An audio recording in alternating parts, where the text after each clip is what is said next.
circulation sur la voie de Sabo. Voilà ça.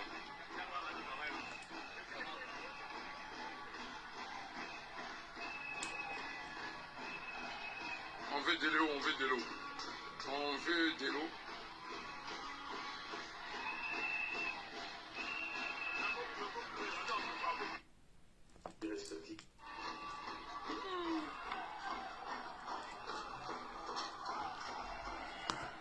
Ouais.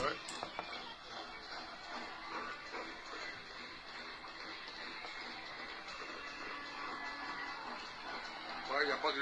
Les femmes disent elles veulent de l'eau, donc il n'y a même pas de circulation sur la voie de Sabo. Voilà ça.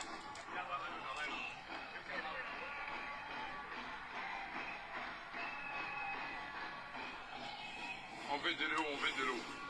On veut de l'eau.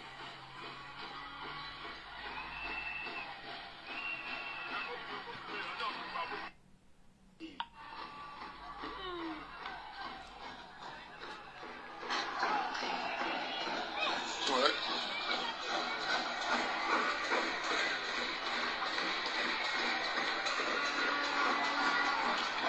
Ouais, il n'y a pas de... Les femmes disent elles veulent de l'eau, donc il n'y a même pas de circulation sur la voie de Sabo. Voilà ça.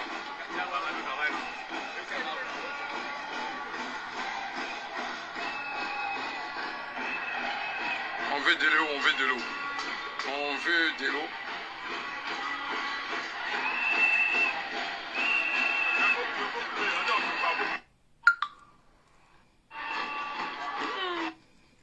Bonjour, chers Ivoiriens, bonjour, chers frères et sœurs, bonjour à tous ceux qui sont connectés.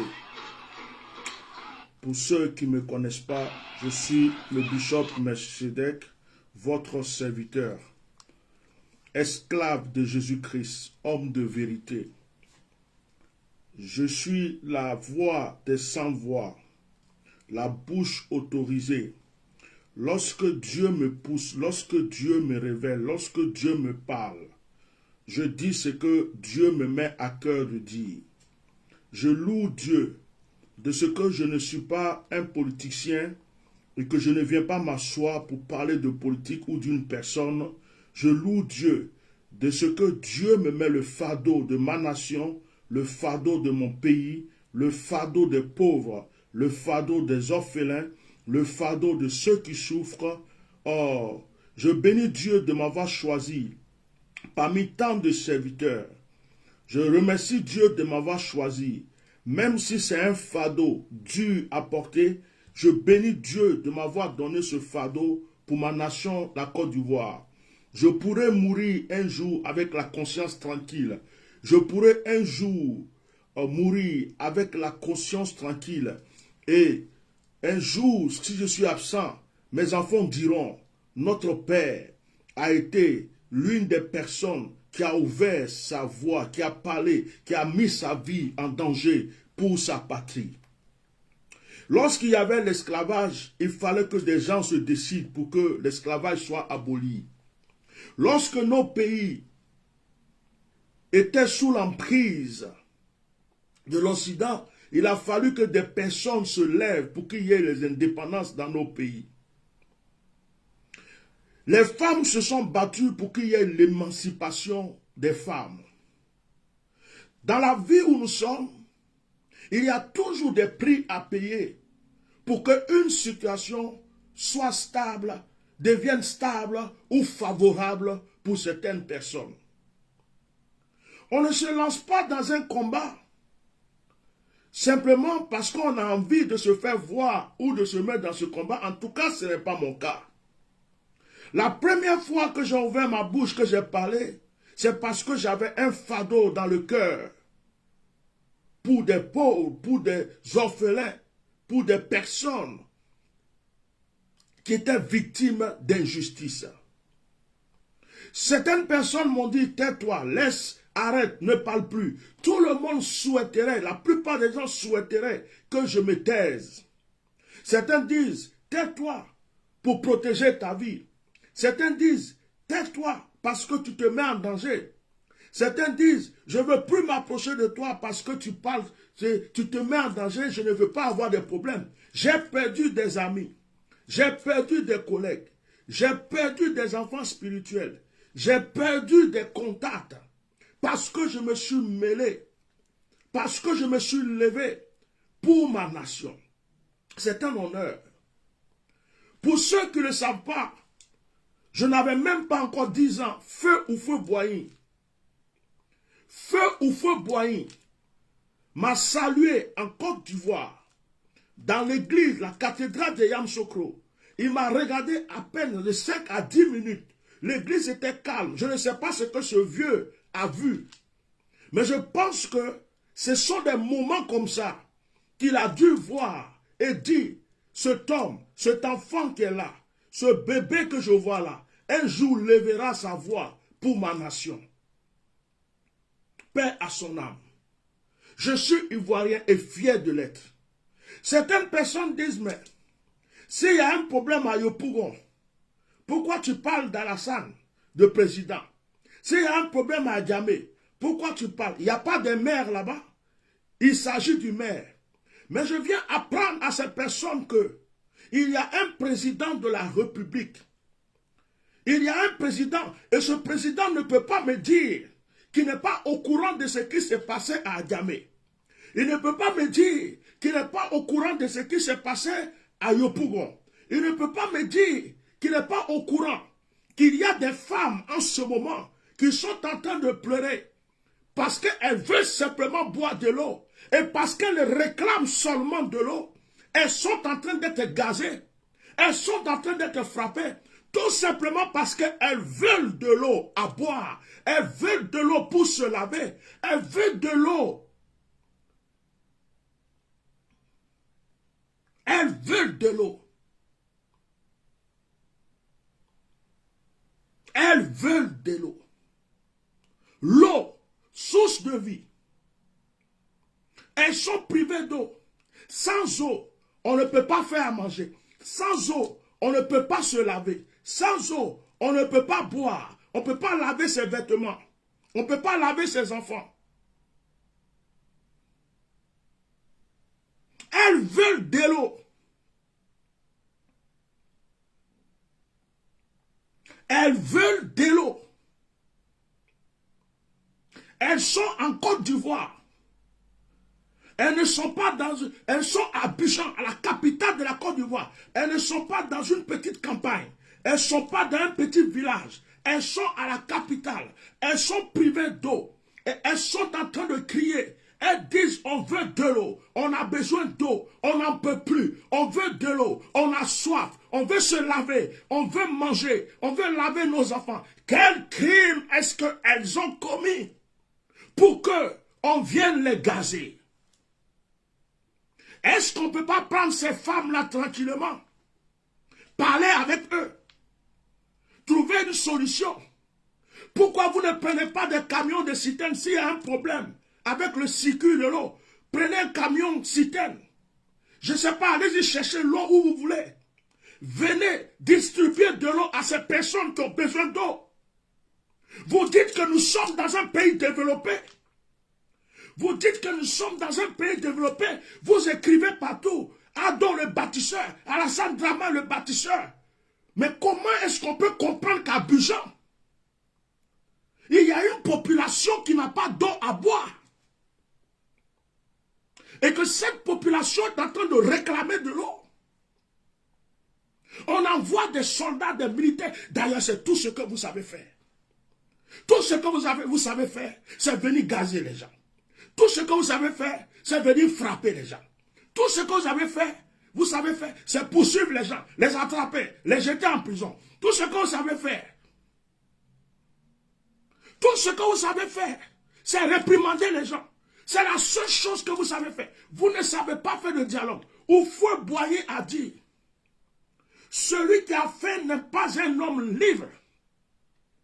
Et je le redis, celui qui a soif n'est pas une personne vivante. L'eau est source de vie. Tout est fait à la base de l'eau. Après avoir cassé des maisons dans certaines, comment on appelle, certaines communes, C'est l'eau qui manque. Monsieur Draman Alassane Ouattara, son Excellence, président de la République de la Côte d'Ivoire, je vais vous parler sévèrement, mais je vais vous parler avec respect. Je ne vais pas vous manquer de respect, puisque vous êtes une autorité. Mais je vais vous parler sévèrement, parce que je suis une autorité. Je suis serviteur de Dieu. Je suis mandaté pour apporter la parole. Écoutez-moi. On n'a pas aimé Jean-Baptiste. Mais Jean-Baptiste a dit la vérité. Élie a dit la vérité. Ézéchiel a dit la vérité. Un vrai prophète ne se cache pas. Un vrai prophète est celui qui ose dire la vérité, même au roi, même au président de la République. Un vrai prophète est celui qui dit ce qu'il a à dire. Vous croyez que je suis venu m'asseoir juste pour crier, pour parler? L'Esprit de Dieu m'a poussé à venir faire ce direct. Et j'ai vu quelque chose pour toi, Alassane, qui est dangereux. Tu sais, il y a des signes qui ne trompent pas. Le temps appartient à Dieu et il y a des signes qui ne trompent pas. Si tu as une Bible chez toi, monsieur le président, prends ta Bible et lis l'histoire de Pharaon. Monsieur le président, prends ta Bible et lis l'histoire de Pharaon. Pharaon se croyait tout puissant. Pharaon croyait que son armée pouvait tout régler. Pharaon croyait que son argent pouvait tout régler. Pharaon croyait que ses relations pouvaient tout régler. Pharaon croyait. Pharaon croyait. Vous avez compris? Pharaon croyait.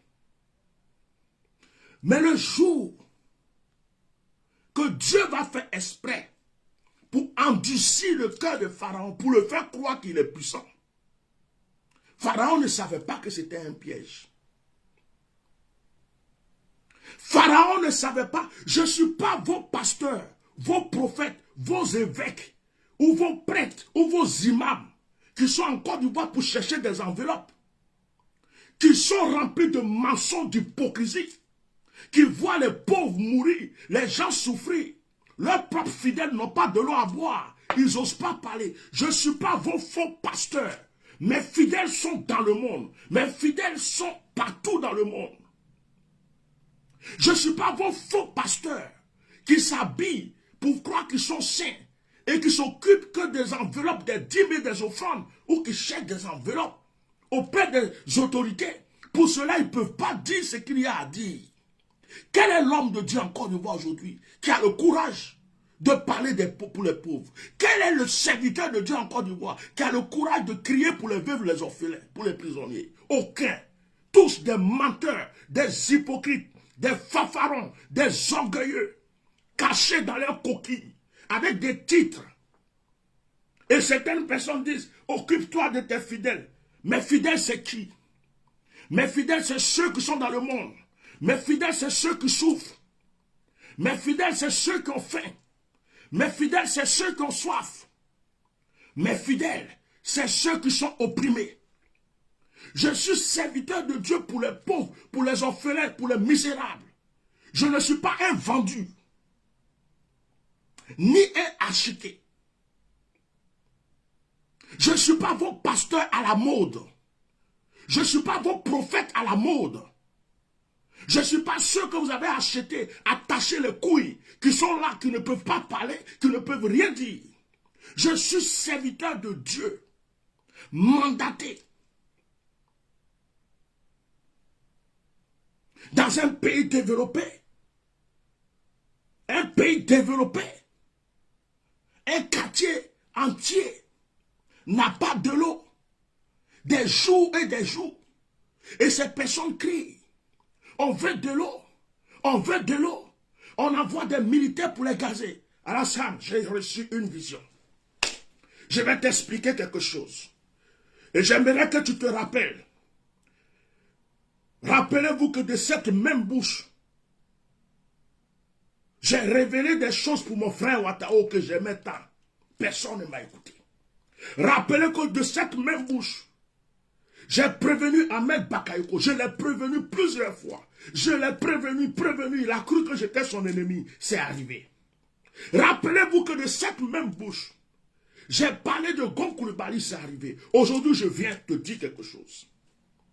Tout à l'heure, avant que Dieu me dise de venir faire ce direct, j'ai reçu une vision. Et le Seigneur me dit, voici les signes qui ont commencé. Le peuple qu'il croit qu'il a emprisonné va se révolter contre lui. Le peuple qu'il croit qu'il domine va se révolter contre lui. Les femmes commencent, les enfants commencent. Ce que j'ai vu, c'est que toi, Draman, tu n'es même pas en sécurité. Je te le dis sincèrement, selon ma vision, il y a un vent de révolte qui est en train de commencer.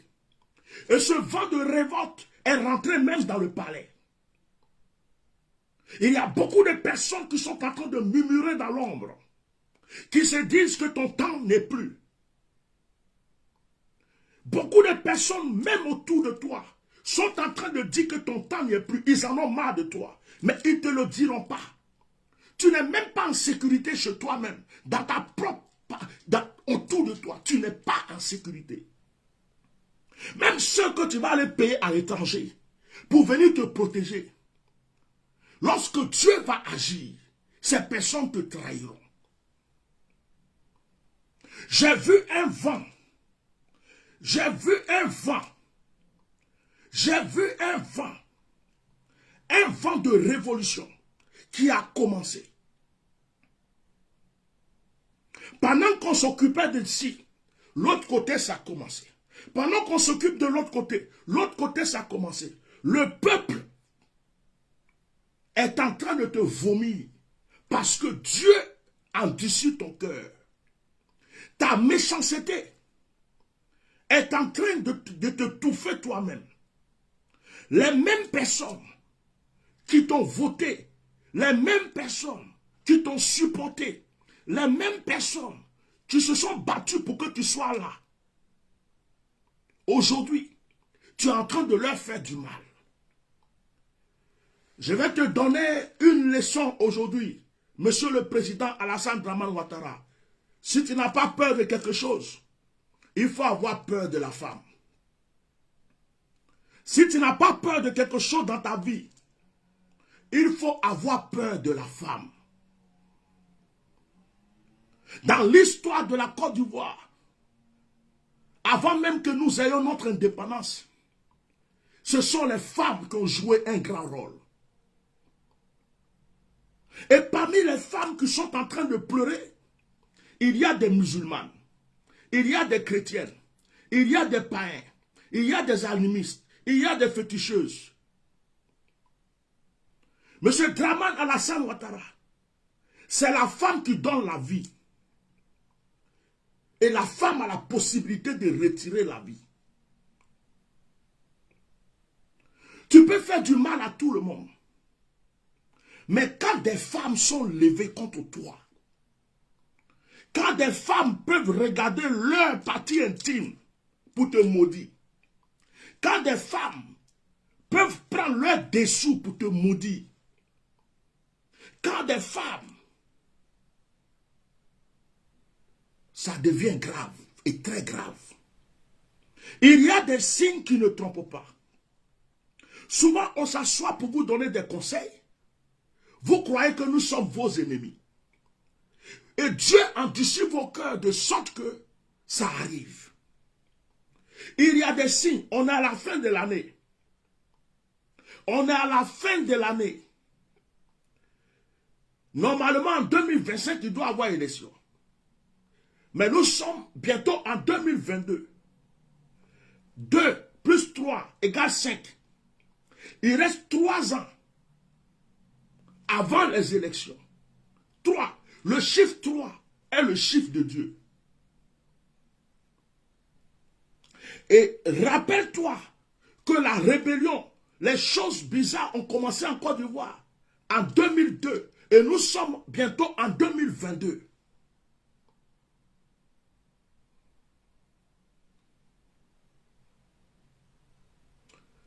Il y a des signes qui ne trompent pas.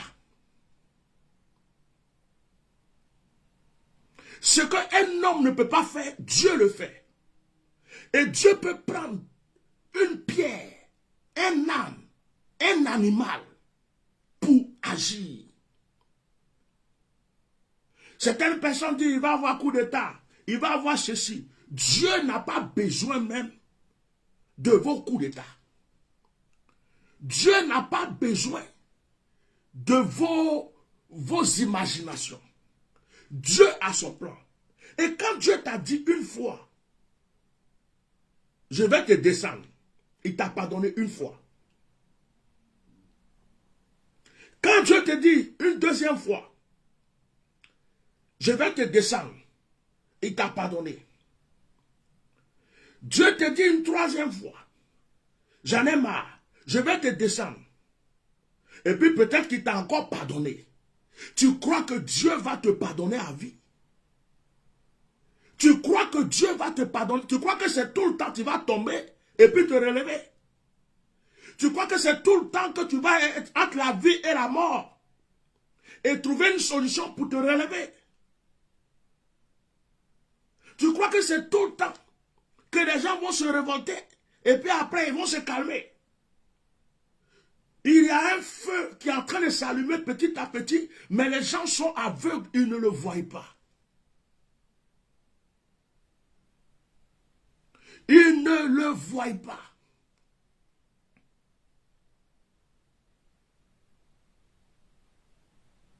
Et il y a des moutons, des aveugles, des gens avec des cerveaux inutiles.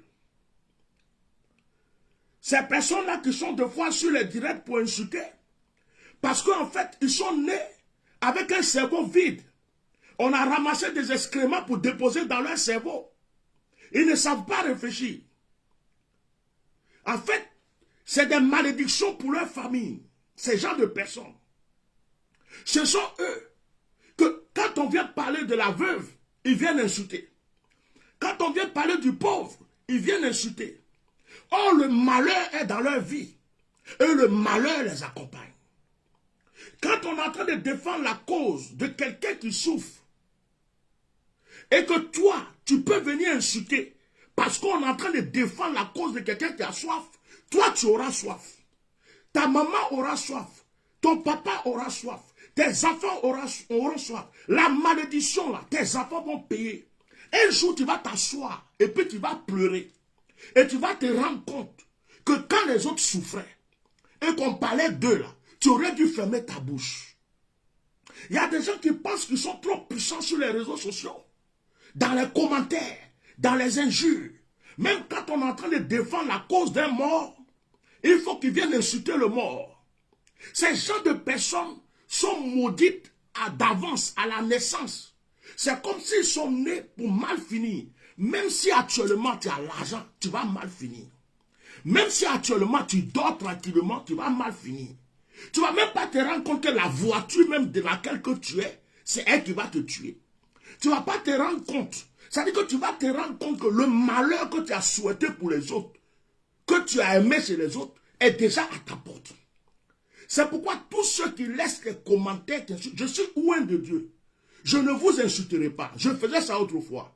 Je ne vous insulterai pas. Mais je vous dis simplement que si l'onction de Dieu est sur moi, si c'est Dieu qui m'a dit va parler, et que ce Dieu est avec moi, vous venez de déclarer la malédiction dans votre propre vie. S'il y a des femmes qui ont soif, s'il y a des familles qui ont soif, et qu'on est en train de les gazer, de les bombarder, et que ce n'est pas normal, et que je suis venu parler pour eux, et que tu as eu le courage d'ouvrir ta bouche, tu viens de déclarer la malédiction sur ta vie.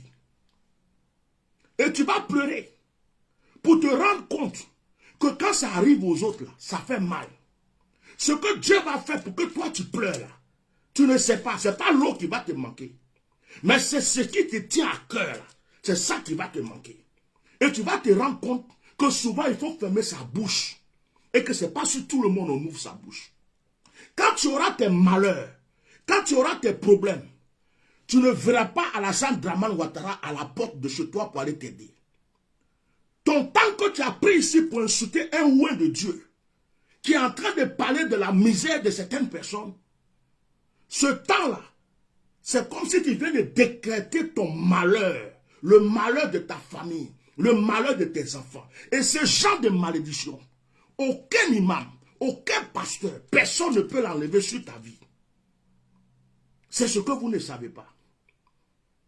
Vous croyez que parce qu'on est sur Facebook, c'est surtout qu'on vient comme ça et puis on insulte les gens. Tu sais quelle onction qui m'a animé si je viens de m'asseoir ici? Tu crois que j'ai eu envie de venir m'asseoir ici?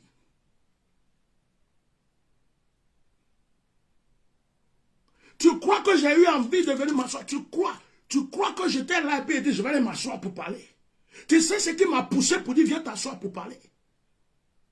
Comme tu ne connais pas le spirituel et tu ne connais pas les divinités, tu vas savoir qu'il y a des gens qui communiquent avec les esprits. Et il y a des gens qui sont spéciaux parce que Dieu les a choisis pour des choses spéciales. Tu vas pleurer. Vous êtes les mêmes personnes. Quand je suis venu vous dire que j'ai vu Watao malade, c'est vous les mêmes personnes qui sont venues m'insulter et c'est vous qui avez pleuré après quand il est mort. Vous êtes les mêmes personnes. Quand je dis que j'ai vu Go Koulibaly tomber, vous êtes les mêmes personnes qui sont venues insulter ma mère, mon père, qui sont venus me traiter de tout. Quand Go Koulibaly est mort, c'est vous les mêmes. C'est vous les mêmes qui étaient en train de pleurer. Vous êtes les mêmes personnes. Quand je donnais des conseils à Ahmed Bakayoko, que je le prévenais, vous êtes les mêmes personnes qui sont venues insulter ici, mais vous n'avez pas pu sortir Ahmed Bakayoko de son tombeau. Vous êtes simplement des malheureux, des suiveurs, des moutons, des pauvres, sans rien dans la cervelle. Et vous croyez que vous avez la possibilité de parler, mais vous payerez tous et vous payerez. Vous allez payer. Vous allez tous payer. Ça fait plus de 30 ans que je sais Dieu. J'ai compris une chose. Tout ce que tu fais, tu crois que tu l'as fait, c'est oublié. Tu le payes un jour. Tout ce que tu fais sur cette terre, tu le payes un jour. Tu ne peux pas être là. On voit des mamans sur la route. Elles ont soif. Elles n'ont pas de l'eau. On est en train de parler à leur faveur. Et puis toi, tu viens insulter celui qui est en train de défendre les pauvres. Tu viens insulter celui qui est en train de dire donner de l'eau à boire à ceux qui ont soif. Est-ce que tu es normal dans ton cerveau? Est-ce que tu penses que tu es normal? Ta maman ne boit pas de l'eau. Tes soeurs ne boivent pas de l'eau. Si ta maman ne boit pas, si ton papa n'a pas bu de l'eau, si tes enfants ne boivent pas, si tes soeurs ne boivent pas, ta famille, les membres de ta famille n'ont jamais bu de l'eau, si ce n'est pas. Si toi-même qui es venu insulter ici, tu ne bois pas de l'eau, tu ne t'es jamais lavé, que rien ne t'arrive, sois heureux dans ta vie.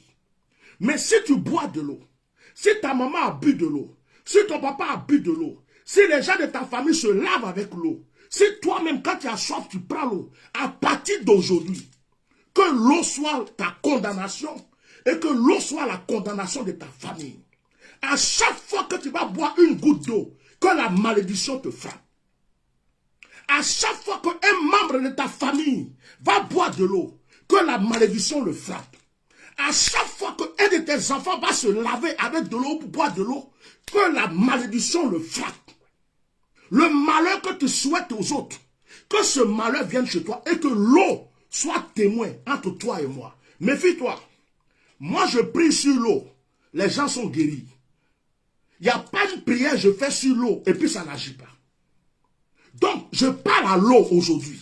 Je demande à l'eau, toi qui as laissé les commentaires d'injures, que l'eau soit témoin entre toi et moi. Que l'ange de l'eau soit témoin entre toi et moi. Si je suis un faux serviteur, que l'ange de l'eau soit témoin entre toi et moi. Si tu t'es jamais lavé avec de l'eau, tu n'as jamais bu de l'eau. Si quand tu as soif, tu ne bois pas. Que l'ange de l'eau soit témoin entre toi et moi, toi qui as laissé des commentaires d'injures. À partir d'aujourd'hui, tu sauras que je suis serviteur de Dieu. À chaque fois que tu boiras de l'eau, à chaque fois que tu te laveras, tu auras un signe qui te prouvera que j'ai déclaré des paroles. Tu auras un signe dans ton corps. Tu auras un signe dans ton âme. Tu auras un signe. Ta femme, si tu en as, elle aura un signe. Tes enfants, s'ils en ont, ils auront un signe. Tu vas comprendre. Tu vas comprendre que quand quelqu'un est sous l'onction, quand quelqu'un vient parler de la part de Dieu, quand quelqu'un a le mal dans le cœur pour des pauvres, pour des orphelins, on ne vient pas l'insulter. Je ne t'insulterai pas. Mais j'utilise cette même bouche, comme tu m'as traité de faux, que Dieu te prouve que je suis serviteur de Dieu. À partir d'aujourd'hui, je déclare cela. Que l'ange de mon autel te prouve que je suis loin de Dieu. S'il y a des gens qui te connaissent, que tu sois le témoignage chez eux que je suis serviteur de Dieu. Que l'eau te suive partout et que l'eau ne soit plus favorable dans ta vie, ni la vie d'une seule personne de ta famille.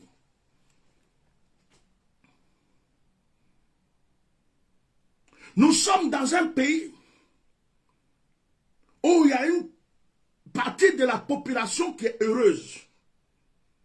Nous sommes dans un pays où il y a des gens qui dorment tranquilles, qui sont heureux. Et il y a une autre partie qui souffre. On casse des maisons. On ne peut pas en parler. Ils n'ont pas de l'eau à boire. Ferme ta bouche. Tu n'as rien à dire. On augmente le prix des aliments. Oh, tais-toi. Ça, ce n'est pas ton problème. On augmente le prix de l'électricité. Non, non, non, non, non. Tu n'as rien à dire. Ferme ta bouche. Mais si on doit se taire sur toutes les bêtises que vous faites, c'est que vous êtes devenu Dieu. Parce que Dieu lui-même,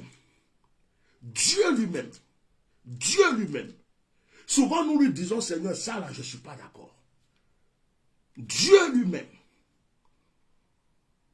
Mais si on doit se taire sur toutes les conneries, les bêtises que vous faites, la souffrance que vous donnez aux gens, si on doit se taire parce que des gens meurent en prison, on doit se taire parce que les gens sont en exil, on doit se taire parce qu'ils ont cassé la maison des gens, on doit se taire parce qu'ils ont brûlé la maison des gens, on doit se taire parce que des mamans ont soif, des femmes ont soif, des familles ont soif, et qu'on ferme notre bouche et qu'on ne dise rien. En ce moment, vous êtes devenu Dieu. Vous êtes devenu le Saint-Esprit. Maintenant, faites un monument dans la Sam Dramane Ouattara en Côte d'Ivoire. Mettez ça au milieu, à l'entrée, à la sortie, partout. Que tous les Ivoiriens se prosternent devant le monument d'Alassane Ouattara. Si tu vas à l'église, ne va plus à l'église, s'il te plaît. Prie Alassane Dramane Ouattara. Si tu vas à la mosquée, je t'en prie, ne va plus à la mosquée. Va prier Alassane Dramane Ouattara. Si tu es païen, tu es féticheur, je t'en prie, laisse tes fétiches. Va prier Alassane Dramane Ouattara. Il est Dieu. Il est Dieu manifesté en chair. Il ne va jamais mourir. Il est éternel. Il n'y a pas du sang qui coule dans ses veines. Il ne va pas aux toilettes. Il ne pisse pas. Il ne se lave pas. Il ne pète pas. Il ne rote pas. Quand il était bébé, il n'a pas pleuré. On ne l'a pas porté dans le ventre et il n'est pas sorti du ventre d'une femme. Il est descendu du ciel à Alassane Dramane Ouattara. Il est Dieu manifesté en chair. Adorez-le, s'il vous plaît. Faites un monument. Prosternez-vous devant. Adorez-le. Faites des sacrifices devant ce monument. Alassane Dramane va vous exaucer. Il est Dieu. Parce que même Dieu, on parle de lui. Mais on ne peut pas parler. On ne peut rien dire. Si on a une vérité, on ne peut pas la dire. Tout le monde doit fermer sa bouche. Personne ne doit parler. Personne ne doit rien dire. Ne dis rien. Quand tu parles, tu es en danger. Quand tu parles, tu es en danger. Tais-toi, tais-toi. C'est Dieu. Parle pas de Dieu. Parle pas de lui. C'est notre Dieu. Voilà quelqu'un qui écrit. Alassane Draman, c'est notre fétiche. Bravo. Et tu vas fouiller, c'est un musulman qui vient d'écrire ça. Tu vas fouiller, c'est quelqu'un qui va à la mosquée chaque vendredi. Ou bien même il va à l'église. Il vient d'écrire, Alassane Draman Ouattara, c'est notre fétiche. Waouh! Bravo! Dieu a entendu ce que tu as dit. Tu as un fétiche. Il s'appelle Alassane Draman Ouattara. Tu vas assumer les conséquences. Tu vas assumer les conséquences. Ton fétiche là, tu vas assumer. Et le jour qu'on va l'enterrer là, je t'en prie, il faut rentrer dans le tombeau avec lui. Vous tous qui ne voulez pas qu'on dise son nom, parle là. Le jour qu'on entend qu'il est mort, tuez-vous. Et puis on va vous enterrer dans le même tombeau avec lui, s'il vous plaît. Mourrez avec lui en même temps. Parce que le malheur qui va vous poursuivre là, vous n'allez pas pouvoir supporter. Vous allez récolter tout le mal que vous êtes en train de faire. Le Seigneur m'a montré que dans le gouvernement autour d'Alassane Draman Ouattara, il y a de très bonnes personnes. Dieu m'a montré ça. Il y a de très bonnes personnes. Il y a même des gens qui veulent donner des conseils pour que les choses changent, les choses avancent, mais qui n'osent pas trop parler parce qu'ils ont peur d'avoir des problèmes. Dieu m'a montré que ce n'est pas tous ceux qui sont dans le RHDP ou auprès de ce monsieur autour de lui qui sont mauvaises. Il y a de très bonnes personnes. Il y a des gens même qui souffrent avec le peuple. Il y a des gens même qui sont là qui se disent, hey, si ça là pouvait changer. Il y a des gens qui sont là parce qu'il faut qu'ils mangent, il faut qu'ils s'occupent de leurs enfants. Ils aiment leur pays et ils voient des choses, ils se disent non, il faut que ça change. Mais ils ne peuvent pas parler, ils ne peuvent rien dire. Ils sont obligés de supporter, ils sont là. Dieu m'a montré ça pendant que je priais. C'est pourquoi mon attitude envers le RHDP a changé. Parce que tout le monde n'est pas mauvais. Mais il y a des mauvaises personnes. Il y a des méchantes personnes. Et partout, hein, ça existe partout. Hein. Alors, Monsieur le Président de la République, Votre Excellence, Monsieur Draman Alassane Ouattara, je ne suis pas votre ennemi. Je ne suis pas votre ennemi. Ma bouche est tranchante. Ma bouche est remplie de feu. Ma bouche déclare et ça s'accomplit. Mais je ne fais que dire ce que je reçois de la part de celui qui m'envoie. Je ne suis pas votre ennemi. Je suis au contraire l'une des seules personnes qui ose vous dire la vérité. Et quand je finis de parler et que vous vous regardez dans un miroir, vous savez que ce que je dis est vrai. Mais hélas, votre cœur est endurci. Hélas, vous avez des gens autour de vous qui veulent que ça continue dans l'état où ça se trouve. Parce qu'elles ont peur de perdre leur position, leur place. Elles ont peur de perdre. Et il y a des gens autour de vous qui ne vous donneront jamais de bons conseils. Parce qu'elles pensent à leur ventre. Mais c'est vous qui assumez. Et c'est vous qui assumerez. Aujourd'hui, je pouvais parler du maire de Yopougon. Pourquoi je suis en train de parler de vous? Parce que je relis ce qui se passe à Yopougon à vous. Un monsieur comme vous, monsieur Draman Alassane Ouattara, un monsieur si autoritaire. Un monsieur qui, lorsqu'il y a un problème, il le règle, il prend la personne, il jette en prison. Un monsieur qui a un caractère comme vous. Vous croyez que si vous avez dit un mot au maire de Yopougon, nos mamans qui sont là-bas seraient gazées? Vous croyez que si vous avez passé juste un coup de fil pour dire qu'est-ce qui se passe à Yopougon, je ne veux pas ce genre de choses dans le pays, vous croyez que la situation serait pareille? Un monsieur comme vous, qui a le caractère que vous avez, si des choses se passent en Côte d'Ivoire, On ne peut pas dire que vous n'êtes pas au courant. Parce que vous êtes le genre de personne qui contrôle tout. Vous êtes le genre de personne qui voit tout. Vous avez les yeux partout, les oreilles partout, les mains partout. Vous savez tout ce qui se passe. Aucun maire, aucun préfet, aucune autorité en Côte d'Ivoire ne va faire quelque chose à votre rencontre. Ce n'est pas possible. Non. Il n'y a pas quelqu'un en Côte d'Ivoire, une autorité qui va faire quelque chose dont vous n'êtes pas au courant. Non, il ne va pas oser. Il ne va pas oser. Donc, on ne peut pas jouer avec notre esprit. Vous êtes au courant. Vous êtes au courant de tout ce qui se passe dans ce pays. Il n'y a rien dont vous n'êtes pas au courant. Et si vous n'intervenez pas, c'est parce que vous avez donné votre accord. Si vous n'intervenez pas, c'est parce que vous vous en foutez. Mais les femmes qui sont en train de pleurer et puis on les gaze là, il y a des musulmanes dedans. Il y a des chrétiennes. Parmi eux, il y en a qui étaient au stade, qui sont allés vous supporter. Parmi eux, il y en a qui ont marché. Il y a des mamans qu'on voit en boubou. J'ai vu des femmes gazées. J'ai vu des femmes qui sont tombées sur le sol. Mais parmi ces femmes-là, il y en a qui vous ont supporté, qui se sont dit, Alassane Dramane Ouattara est le meilleur président que nous avons eu en Côte d'Ivoire. Parmi ces femmes qu'on est en train de gazer, parmi ces femmes qui sont en train de pleurer, il y en a beaucoup qui ont tapé les poitrines pour vous. Pourquoi les gens vous font du bien?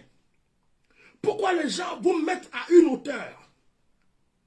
Pourquoi les gens vous font asseoir à un stade? Et quand vous êtes assis, vous venez leur chier dessus, leur vomir dessus.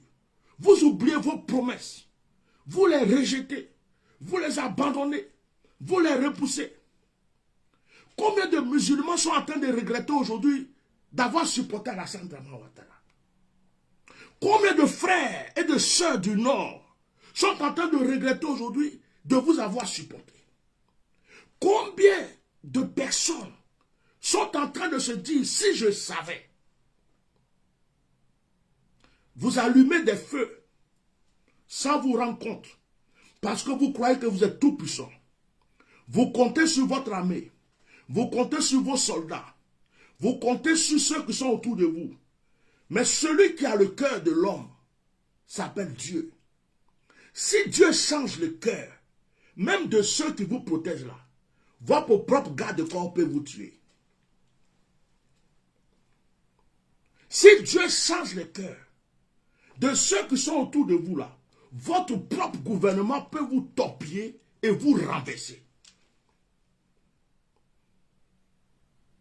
Si Dieu change le cœur de ceux qui sont autour de vous, les mêmes personnes sur qui vous comptez peuvent vous tuer et ils savent comment ils vont faire parce qu'ils vous connaissent. Vous n'êtes pas éternel. Vous n'êtes pas Dieu. Vous n'êtes même pas en sécurité. C'est Dieu qui vous accorde un petit temps en croyant que vous allez vous repentir, en croyant que vous allez changer. Mais vous êtes endurcis. On vous demande de libérer les prisonniers politiques, c'est un problème. On vous demande de laisser les exilés rentrer en Côte d'Ivoire, c'est un problème. Pendant ce temps, vous cassez les maisons des gens, on est en train de faire développement. Vous allez développer quoi? Vous avez dit que les voitures de moins de 5 ans ne rentrent pas à Abidjan. Est-ce qu'à Abidjan, là, les voitures de 5 ans ne sont pas rentrées là? Ça a changé quoi? Les embouteillages ont changé? Est-ce que la pollution n'est pas toujours là? Ce sont des gens qui n'ont plus à manger parce que vous avez arrêté leur business. Maintenant, vous avez cassé des maisons. Des gens sont dans la rue. Ils font quoi? Puisqu'on n'avait pas prévu de les reloger ailleurs. Maintenant, c'est dans un quartier tout entier, il n'y a pas de l'eau. Et des femmes, des mamans sont en train de crier. On veut de l'eau. Tout ce qu'elles ont dit dans leur bouche, elles n'ont pas insulté quelqu'un. Elles n'ont pas injuré quelqu'un. Elles disent on veut de l'eau. C'est un cri de cœur. C'est un cri. C'est une alarme. C'est pour dire on a soif. On a soif. On n'a plus à manger. On a soif. Il faut qu'on se lave. On a soif. On veut de l'eau. Mais ayez un cœur ayez un cœur. En 2021, dans ce 21e siècle, on peut refuser de l'eau à boire à quelqu'un. On peut refuser que quelqu'un se lave. Pourquoi vous êtes si méchants? Vous prétendez développer la Côte d'Ivoire. Vous parlez de goudron. Vous parlez de lumière. Vous parlez de je ne sais quoi. Mais quand les gens ont faim, quand les gens ont soif, quand les gens n'ont rien pour se laver, est-ce que c'est un développement? C'est maman qui pleure, que vous gazez. Elle rentre chez elle et elle vous maudisse. Elle vous maudisse. Ces mamans-là vous maudissent. Et leur malédiction vous atteindra. Vous, j'ai remarqué dans votre gouvernement là, excusez-moi, je ne vais pas vous insulter, mais j'ai remarqué que vos cerveaux sont à l'envers. Vous ne cherchez pas à écouter les gens. Vous ne cherchez pas à discuter avec les gens. Quand même on vous présente des solutions, vous n'en voulez pas. En fait, vous êtes Dieu. On ne peut rien vous dire. J'ai remarqué que dans votre gouvernement, il n'y a pas de dialogue. On ne peut rien vous reprocher. On ne peut rien vous dire. Dès qu'on ouvre sa bouche, on est devenu votre ennemi. C'est de la dictature. Mais Alassane Dramane, Monsieur le Président, si Houphouët-Boigny a aimé les Ivoiriens, si lorsque tu es venu, tu as promis aux Ivoiriens de leur faire du bien, et que beaucoup t'ont supporté, ils ont cru en toi. Si les Ivoiriens ont des ancêtres, et que leurs ancêtres n'ont pas vu à leur temps cette souffrance que leurs petits arrière-petits-enfants sont en train de vivre, c'est qu'il y a un danger pour vous. Vous savez, on peut être grand, on peut nous acclamer, mais on peut très mal finir. Il y a des gens qui ont très mal fini. Et c'est la fin qui compte. C'est la fin qui compte. Il y a des gens qui ont cru que tout allait bien. Et ils ont très mal fini. Demandez à Blaise Compaoré que vous avez reçu en Côte d'Ivoire. Il a très mal fini. Allez-y au Mali, vous renseignez. Allez-y dans d'autres pays, renseignez-vous. Il y a des gens qui croient qu'ils sont intouchables. Et ils ont très mal fini. Ils ont très mal fini. Tout peut être confortable. Même vos alliés, les présidents de d'autres pays, tout ça, ils peuvent vous lâcher. Toutes les portes peuvent vous être fermées. En Afrique de l'Ouest, comme partout. Vous allez voir que vous allez être rejeté. D'une manière que vous-même, vous allez demander à la mort de vous prendre rapidement. Je suis venu parler. Et je déclare que j'ai parlé de la part de Dieu. Celui qui n'est pas content, qu'il aille voir Dieu pour lui dire pourquoi il m'a donné ces paroles. Je suis ivoirien. Je suis pro-ivoirien. Je suis pour le pauvre, pour la veuve, pour l'orphelin. C'est ma vie, c'est ma destinée. Je ne veux ressembler à personne d'autre. Je ne cherche pas à être vos pasteurs qui sont là, à qui on donne des galons, des grades et des enveloppes et qui font semblant de servir Dieu alors que parmi les gens qui pleurent, il y a leurs fidèles dedans. Parmi les gens qui n'ont pas de l'eau là, il y a leurs membres dedans, il y a leurs fidèles. Ces fidèles-là, ils leur demandent la dîme. Quelqu'un qui n'a pas de l'eau à boire, tu vas aller lui demander offrande. Quelqu'un qui n'a pas de l'eau à boire, tu vas aller lui demander dîme. Quelqu'un qui n'a pas de l'eau pour se laver, tu lui demanderas quoi? Je ne veux pas être hypocrite. Si on est tous nés pour mourir un jour, hein, si je dois partir, je veux partir avec ma conscience tranquille. Je ne veux pas être hypocrite. Je ne suis pas votre ennemi. En temps normal, dans votre gouvernement là, vous aurez dû chercher des gens comme nous. Des gens qui disent la vérité. Des gens qui vous donnent des conseils. Des gens qui vous mettent dans le cœur du peuple. Des gens qui font que vous êtes en accord avec le peuple. Ils vous donnent des conseils. Ils vous disent non, ça là, faites comme ça, ne faites pas ça. Ça c'est comme ça. Le peuple vous aurait aimé. Le peuple se sera attaché à vous. Mais vous n'avez pas voulu chercher ce genre de personnes. Vous avez plutôt voulu chercher des gens qui vont marteler, qui vont frapper, qui vont briser. Et ça va retourner contre vous. Parce que celui qui lutte par l'épée périra par l'épée. Je suis le bishop Melchisedec, connu sous le nom de Atia Normal.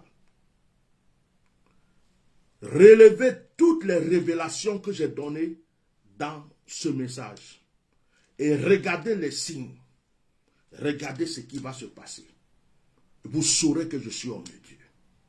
J'en ai fini. Je n'ai plus rien à rajouter. Que Dieu vous bénisse. Ceux qui prient avec moi, je devrais faire des proclamations avec vous pour les rêves, les cauchemars. Je ne les ferai pas aujourd'hui. Je ne les ferai pas aujourd'hui parce que j'ai déjà pris du temps pour parler. Nous le ferons demain mercredi. Si tu as fait un rêve, tu ne comprends pas, tu peux m'appeler. Si tu fais des cauchemars, tu ne comprends pas, tu peux m'appeler. Et je vais donner encore un petit enseignement sur les rêves et nous allons prier pour briser tout ce qui passe par les rêves pour nous atteindre. Nous le ferons demain à 21h, heure de Paris. Aujourd'hui, je ne peux plus faire de direct avec tout ce que je viens de dire. Je termine encore pour dire, beaucoup de chefs d'État, de personnalités ont eu des problèmes parce qu'ils ont des faux conseillers autour d'eux. Des faux conseillers. Quand le président Gbagbo est sorti de prison de La Haye, il est rentré en Côte d'Ivoire, beaucoup de personnes ont commencé à dire « Oh, pourquoi il a coupé avec un tel? Pourquoi il a fait ceci ?» Parce qu'il s'est rendu compte qu'il a mis sa confiance à des gens. Et il a eu beaucoup de mauvais conseillers. Des gens l'ont trahi. Parce que les gens, en général, quand ils sont à côté d'une personnalité, ils pensent à leur ventre. Ils pensent à leurs enfants, à leur gloire. Si le roi ou le président est en train de faire quelque chose qui est mauvais, qui peut lui créer des problèmes, au lieu de lui dire la vérité, pour dire, ah, monsieur le président, ça là, ce côté-là, en tout cas, il faut le faire comme ça. Il ne faut pas faire ça, parce que si tu fais ça, ça peut se retourner comme ça. Le peuple est souverain, voilà telle manière. Ils ne vont pas le dire. Ils ont peur. Surtout à quelqu'un comme Alassane Ouattara, ils auront peur de lui dire, ah, monsieur le président. Donc, tout ce qu'il va faire, c'est bon. C'est amen, c'est oui. Mais ce sont des hypocrites. Et c'est ce qui a causé la chute de beaucoup d'hommes d'État et beaucoup de personnalités. Parce qu'ils n'ont pas pris des hommes véridiques. Ils n'ont pas pris des hommes sages. Ils ont pris des hypocrites. Ils ont pris des menteurs. Des gens qui font semblant. Il finit de dire, oui, monsieur le président, c'est bon, c'est vrai. Quand il sort, qu'il est dans sa voiture ou bien chez lui, il dit, non, lui là même, il est bête. Il croit que c'est ce qu'il est en train de faire là. Des gens qui sont autour de vous, qui font comme s'ils vous aiment, alors que c'est pour remplir leur ventre qui sont autour de vous. C'est eux qui vous mettent dans la perdition. Vous, les autorités là. Et quand quelqu'un vient vous dire la vérité, automatiquement, vous croyez que c'est votre ennemi. Je préfère quelqu'un qui me dit la vérité. Je préfère même quelqu'un qui va me dire merde, que quelqu'un qui va me dire je t'aime. Et puis derrière, il est en train de me tuer. Je préfère quelqu'un qui va me dire sec, d'une manière sec, la vérité, que quelqu'un qui va faire semblant et me laisser aller cogner ma tête. C'est ce qui vous arrive, vous les présidents. Gbagbo a expérimenté ça. Je ne sais pas si Bédia a expérimenté. Mais Alassane Dramane Ouattara, c'est ce que tu vis. Tu n'as pas de bonnes personnes autour de toi. Tu fais confiance à des forces, à des pouvoirs. Tu fais confiance à des forces mystiques, à tes relations extérieures, à plein de choses. Mais tu avais besoin de certaines petites bouches. Des gens qui savent ce que le peuple aime, ce que le peuple veut, pour te mettre dans le cœur du peuple, pour que le peuple soit en accord avec toi. Un président, tu auras quelqu'un qui peut le relier au peuple. un président qui aura quelqu'un qui va lui donner les conseils et de ce que, je ne sais pas comment vous expliquer, ce président-là, même le jour où il dit, je ne veux plus être président, le peuple pleure. Vous dites que Houphouët-Boigny est resté longtemps, Houphouët-Boigny est resté longtemps. Houphouët-Boigny était dans le cœur des Ivoiriens. Houphouët-Boigny aimait les Ivoiriens. Vous voulez que je vous raconte une histoire pour terminer? Houphouët-Boigny, quand il a commencé à gouverner en Côte d'Ivoire, il se promenait dans certaines cours. Houphouët-Boigny se promenait dans certaines maisons. Quand il partait pas avec une escorte. Il partait comme si c'est quelqu'un qui se promenait. Ma propre maman a reçu feu Houphouët-Boigny chez lui à la maison sans savoir que c'était Houphouët-Boigny. Il est venu, il s'est assis, il a demandé de lui, il a parlé avec elle. Je ne suis pas en train de raconter des blagues. Et puis il lui a demandé, le pays est comment? Il lui a posé des questions comme un étranger. Est-ce que ça va dans le pays est comment? Juste pour savoir ce que les gens vont dire. Et quand elle a fini de parler, non, en tout cas, si cette chose pouvait changer, ça c'est comme ça. Les gens finissent de parler. Le monsieur sort. Elle dit que c'est quand le monsieur est sorti de la cour et qu'il est parti qu'elle s'est rendue compte que c'était le président de la République qui venait de s'asseoir là pour parler avec elle. Houphouët a fait ça. Houphouët comprenait le problème des planteurs. Houphouët comprenait le problème des élèves. Houphouët comprenait le problème des femmes. Houphouët comprenait le problème des étudiants. Houphouët était relié au peuple. Houphouët ne voulait même pas qu'on aille à l'étranger. Il ne voulait même pas qu'un Ivoirien aille immigrer. Il voulait seulement que l'Ivoirien aille faire ses études pour revenir en Côte d'Ivoire, pour utiliser sa connaissance pour la Côte d'Ivoire. Mais aujourd'hui, combien d'Ivoiriens sont en train d'immigrer? Combien d'Ivoiriens sont en train de mourir dans la mer? Combien d'Ivoiriens sont exilés? Combien d'Ivoiriens fuient leur pays?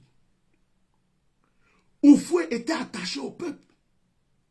Un vrai président, c'est celui qui est relié au peuple. Regardez le président du Rwanda. Il est simple. Il est relié à son peuple. Son peuple l'aime. C'est ce qu'on appelle un président. Ce n'est pas parce que vous allez avoir des chars, des gens, vous êtes intouchables, vous mettez tout le monde en prison, vous faites ceci, vous faites cela, qu'on va dire que vous êtes un vrai président. C'est quand vous rentrez dans le cœur du peuple.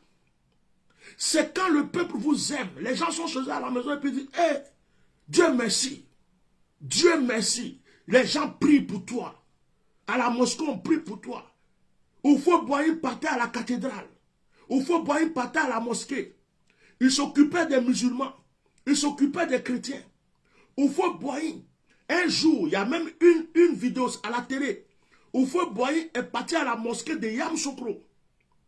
Il y a un monsieur qui est venu voir Houphouët. Il a salué Houphouët, il a attrapé la main d'Houphouët. Ça a été filmé, c'était à la télé. Il dit, il a un problème. Houphouët-Boigny lui a dit, c'est quoi? Il dit, ah, j'ai quelqu'un dans ma maison. Depuis, là, il est là, il ne veut pas payer la maison. Je dis, il n'a qu'à partir. Houphouët-Boigny a appelé, je ne sais pas si c'est Oignon ou un gars de quoi. Il dit, bon, vous allez et vous me réglez ce problème.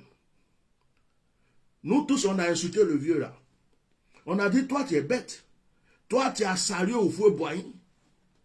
Toi, tu as salué Houphouët-Boigny. Tu as attrapé sa main.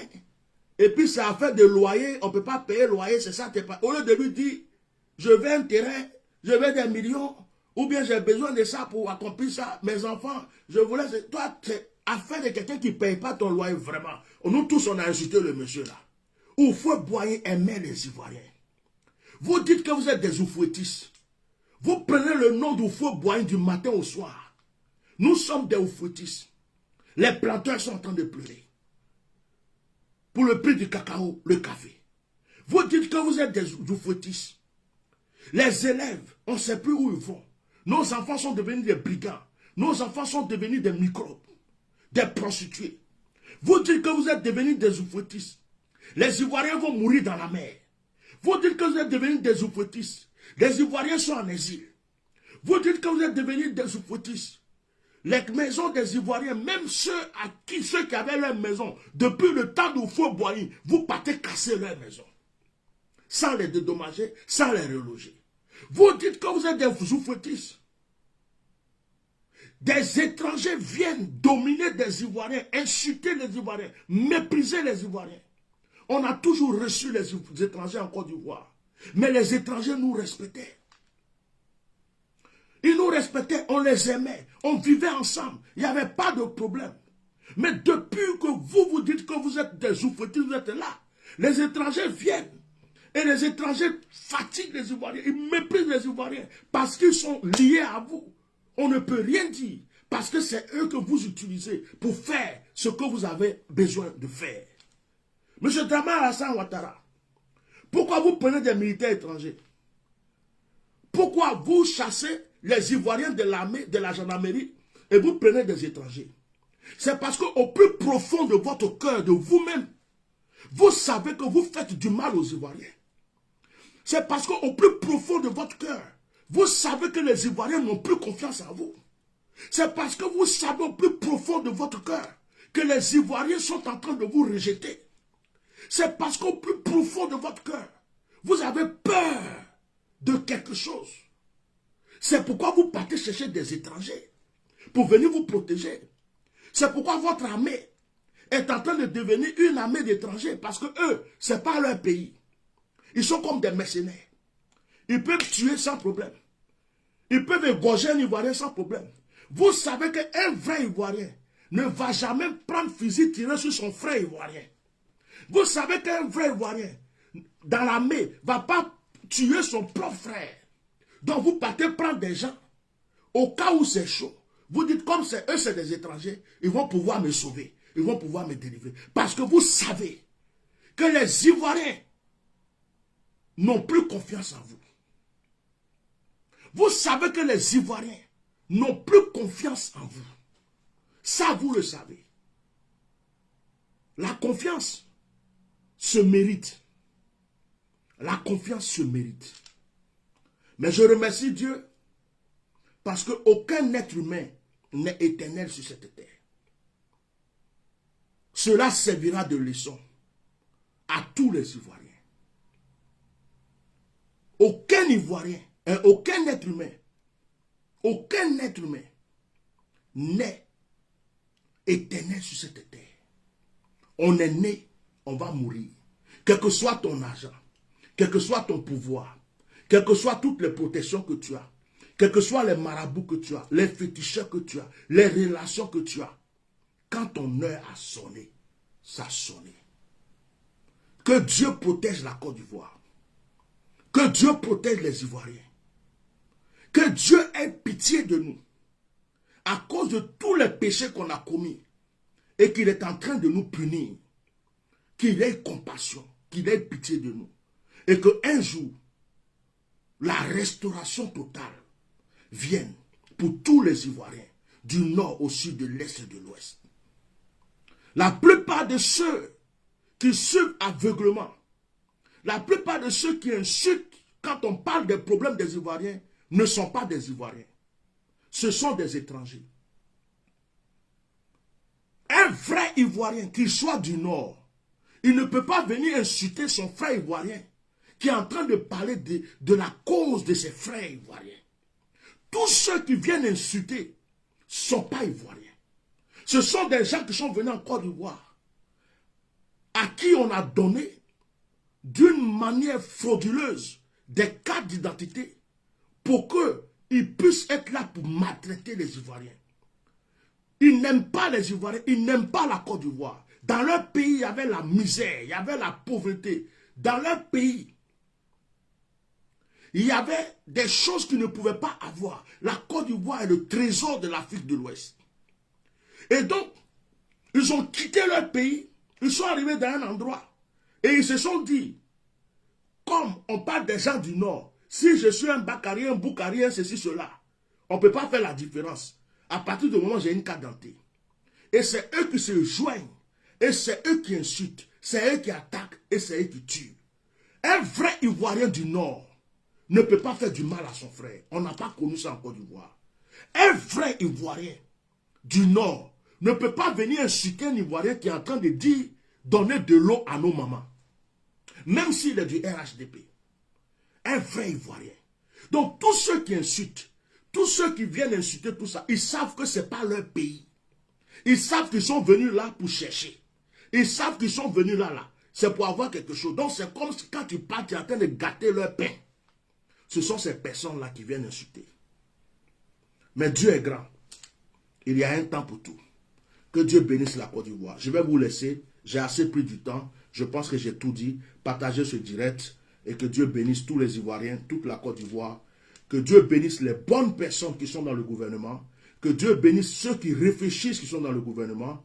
Que Dieu bénisse ceux qui sont dans l'armée qui réfléchissent. Que Dieu bénisse tous les vrais Ivoiriens. Amen.